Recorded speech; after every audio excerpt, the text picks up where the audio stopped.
ओम शांति। आज है 12 फरवरी। अव्यक्त मुरली। सच्चे स्नेही बन एक बाप द्वारा सर्व संबंधों का साकार में अनुभव करो।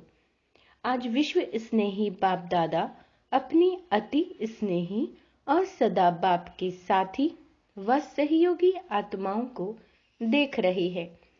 चारों ओर की सर्व ब्राह्मण आत्माएं स्नेही अवश्य है। स्नेह ने ब्राह्मण जीवन में परिवर्तन किया है।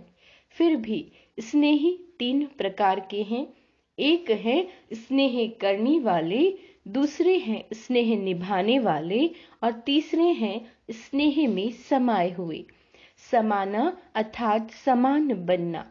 स्नेह करने वाले कभी स्नेह करते हैं, लेकिन करते करते कभी स्नेह टूट जाता है, कभी जुट जाता है। इसीलिए समय प्रति समय स्नेह जोड़ने में पुरुषार्थ करना पड़ता है, क्योंकि बाप के साथ साथ और कहाँ भी स्नेह, चाहे व्यक्ति में चाहे प्रकृति के साधनों में, कहाँ भी संकल्प मात्र भी स्नेह जुटा हुआ है तो बाप से स्नेह करने वालों की लिस्ट में आ जाते हैं। बाबा कहते हैं स्नेह की निशानी है बिना कोई मेहनत के स्नेह के तरफ स्नेह स्वतः ही जाता है। स्नेह करने वाली आत्मा का हर समय, हर स्थिति, हर परिस्थिति में आधार अनुभव होता है। अगर साधनों से स्नेह है तो उस समय बाप से भी ज्यादा साधन का आधार अर्थात सहारा अनुभव होता है।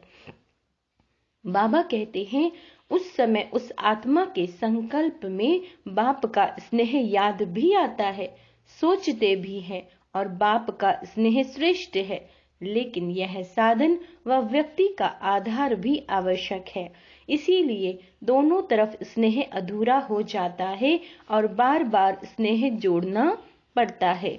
एक बल एक भरोसे के बजाय दूसरा भी भरोसा साथ साथ आवश्यक लगता है। इसीलिए बाप के स्नेह द्वारा जो सर्व प्राप्ति का अनुभव हो, उसके बजाय दूसरे सहारे द्वारा अल्पकाल की प्राप्ति अपने तरफ बाबा कहते हैं आकर्षित कर लेती है। इतना आकर्षित करती है जो उसी को ही आवश्यक समझने लगते हैं। लगाव नहीं समझते लेकिन सहारा समझते हैं। इसको कहा जाता है स्नेह करने वाले। मीठे मीठे सिक्की लदे बच्चों प्रति माता पिता बाप दादा का याद प्यार और गुड मॉर्निंग। रूहानी बाप की रूहानी बच्चों को नमस्ते। हम रूहानी बच्चों की रूहानी बाप दादा को याद प्यार गुड मॉर्निंग, नमस्ते मीठे बाबा, शुक्रिया बाबा, शुक्रिया। वरदान है सहज विधि द्वारा विधाता को अपना बनाने वाले सर्व भाग्य के खजानों से भरपूर भव। भाग्य विधाता को अपना बनाने की विधि है बाप और दादा दोनों के साथ संबंध। कई बच्चे कहते हैं हमारा तो डायरेक्ट निराकार से कनेक्शन है। साकार ने तो बाबा कहते हैं साकार ने भी तो निराकार से पाया, हम भी उनसे सब कुछ पा लेंगे। लेकिन यह खंडित चाबी है, सिवाय ब्रह्मा कुमार कुमारी बनने के भाग्य बन नहीं सकता। साकार के बिना सर्व भाग्य के भंडारे का मालिक बन नहीं सकती। इसीलिए भाग्य विधाता भाग्य बांटते ही हैं ब्रह्मा द्वारा। ठीक है, तो विधि को जानकर, क्या कहा बाबा ने, विधि को जानकर सर्व भाग्य के खजानों से भरपूर बनो। स्लोगन है स्वयं से, सेवा से, सर्व से संतुष्टता का सर्टिफिकेट लो, तब सिद्धि स्वरूप बनेंगे। अच्छा, ओम शांति।